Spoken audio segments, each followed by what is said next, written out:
আসসালামু আলাইকুম বন্ধুরা, আপনারা সবাই কেমন আছেন? আশা করছি ভালো আছেন। আজকে আমি মুরগির গোশত ভুনা করব, এই জন্য আসলাম। মুরগির গোশত ভুনা করি কিভাবে, তো সবাই দেখুন, আমার সঙ্গেই থাকুন। প্রথমে দিয়ে দিব পেঁয়াজ, একটু বেশি করে পেঁয়াজ দিলাম,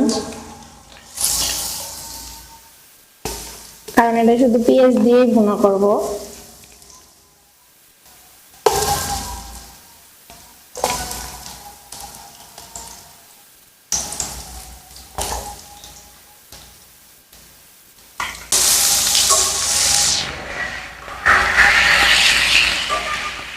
আলু ডালু কিচ্ছু দিব না, শুধু পেঁয়াজ দিয়ে আর এই যে এখানে মুরগির গোশত রাখা আছে এটাকে এটা দিয়ে ভুনা করবো।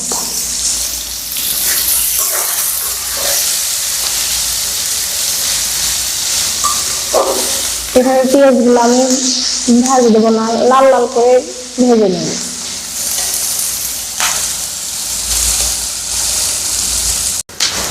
তো এখন আমি এখানে আমি কিছু মশলা রাখছি, দারচিনি, এলাচ আর হচ্ছে 2টা শুকনো মরিচ, এটাও দিয়ে দিব। আর পেঁয়াজ ভাজা প্রায় শেষ, এখন আমি এখানে বাদ বাকি মশলাগুলো অ্যাড করে দিব।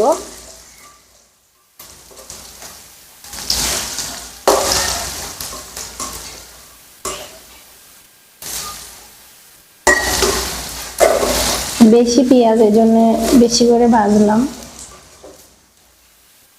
সময় নিয়ে ভাজলাম। ভাজা শেষ, এখন আমি এখানে আদা, রসুন, কাঁচা মরিচ, তারপরে হচ্ছে জিরা, সবকিছু এখানে পেস্ট করা আছে, এগুলো আমি দিয়ে দেবো। ফ্রিজে রাখা ছিল।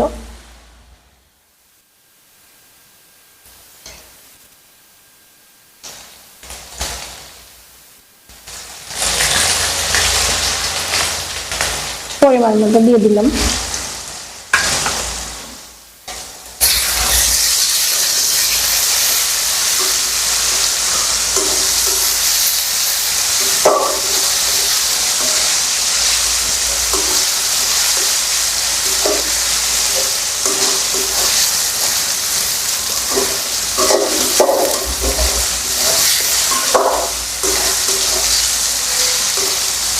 জালটা কমাই দিয়ে মশলাগুলো দিয়ে দিব।